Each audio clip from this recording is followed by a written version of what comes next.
ഈ കാണിച്ചേക്കുന്നതിനെ തെമ്മാടിത്തരവ് നല്ല ശുദ്ധ തന്തയിലഴിയെന്നല്ലേ പറയേണ്ടത്? ഇങ്ങനെയാണോ ഒരു സ്റ്റേജ് നിർമ്മിക്കേണ്ടത്? ഇങ്ങനെയാണോ ഒരു പ്രോഗ്രാം കണ്ടക്ട് ചെയ്യേണ്ടത്? ഇത് കേരളത്തിലേ നടക്കുള്ളൂ. കേരളത്തിൽ മാത്രമേ ഇത് നടക്കുള്ളൂ. കാരണം കേരളത്തിലൂടെ എന്തും ആകാം, ആർക്കും എന്തും ചെയ്യാം. ഇപ്പൊ അവിടെ ഇരുന്ന സ്റ്റേജിൽ നിന്ന് ആരെങ്കിലും തള്ളിയിട്ടാലും കുഴപ്പമില്ല. കാരണം അത് അവൻ അനുകൂലമായ ആളാണ്, ഒരു കുഴപ്പമില്ല. ഇവിടെ എന്തും നടത്താം എന്നൊരവസ്ഥയായി. വളരെ വളരെ നീചം, നിഷ്ഠൂരം. ഈ നടത്തിയവനെ, ഇതിന്റെ സംഘാടകനെയൊക്കെ തൂക്കിയെടുത്തോണ്ട് പോകണം. തൂക്കിയെടുത്ത് മൊത്തമുള്ളവനെ അറസ്റ്റ് ചെയ്യണം. അറസ്റ്റ് ചെയ്യണ്ടല്ല, അവനെയൊക്കെ കുനിച്ചു നിർത്തി അവന്റെ ശരീരത്തിൽ നല്ല ചട്ട് കമ്പഴിപ്പിച്ച് ഉള്ള ശരീരഭാഗം മൂലി മൊത്തം ചാപ്പ കുത്തണം. ഇവനെയൊക്കെ ഒരു രീതിയിൽ വെച്ചോണ്ടിരിക്കരുത്. അതിന് നിയമം വേണ്ട. ഇവിടുത്തെ പോലീസ് മതി.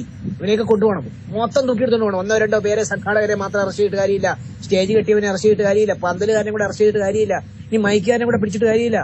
മൊത്തം ഉള്ളവരെ കൊണ്ടുപോകണം. അയ്യോ, ഇത് തീർത്തും അസംബന്ധമാണ് ഇവിടെ കാണിച്ചിരിക്കുന്നത്. അസംബന്ധം.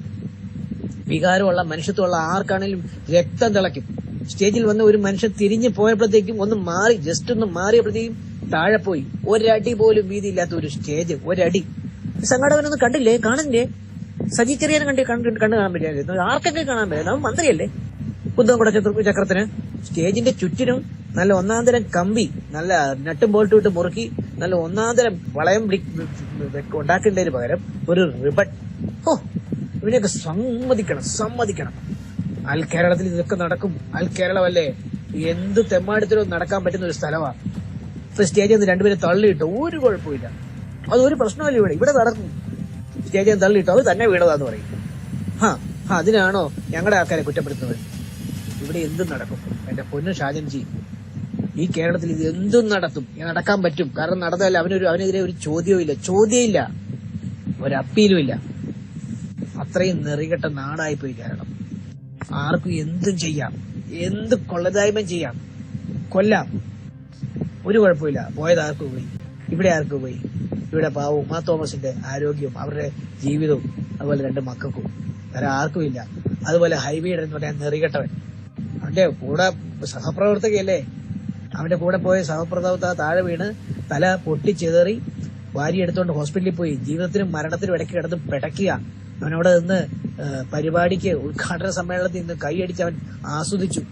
കുന്തംകുടച്ചൊക്കെ അവിടെ ഇരുന്നോട്ടെ, അവനും മനസാക്ഷിയും മനുഷ്യത്വം ഇല്ലാത്തവനല്ലേ, വികാരം ഇല്ലാത്തവനല്ലേ, പാർട്ടിക്കാരൻ എന്തും ചെയ്യാം, അവനവിടെ ഇരിക്കട്ടെ.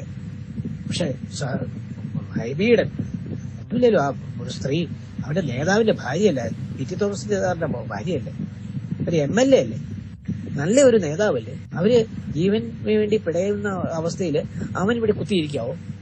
കൂടെ പോകണ്ടേ? രക്ഷിക്കാൻ വേണ്ട ശ്രമങ്ങളിൽ പങ്കാളിയാവട്ടെ. സഹിക്കാൻ മേല. അയ്യോ, അസഹനീയം. എന്റെ പൊന്ന് സാറേ, തീർത്തും അസഹനീയം. അയ്യോ, ഒരിക്കലും സഹിക്കാൻ പറ്റാത്ത ഒരു അവസ്ഥയായിരുന്നു കേട്ടോ കണ്ടിട്ട്. ഈ ഭീകരാവസ്ഥ ഇപ്പോഴാ കണ്ടത്. കണ്ടുകൊണ്ട് എന്റെ മനസ്സിൽ നിന്ന് ഉണ്ടായ വികാരമാണ്. സോറി എന്തെങ്കിലും കൂടുതലായിട്ട് പറഞ്ഞിട്ടുണ്ടെങ്കിൽ.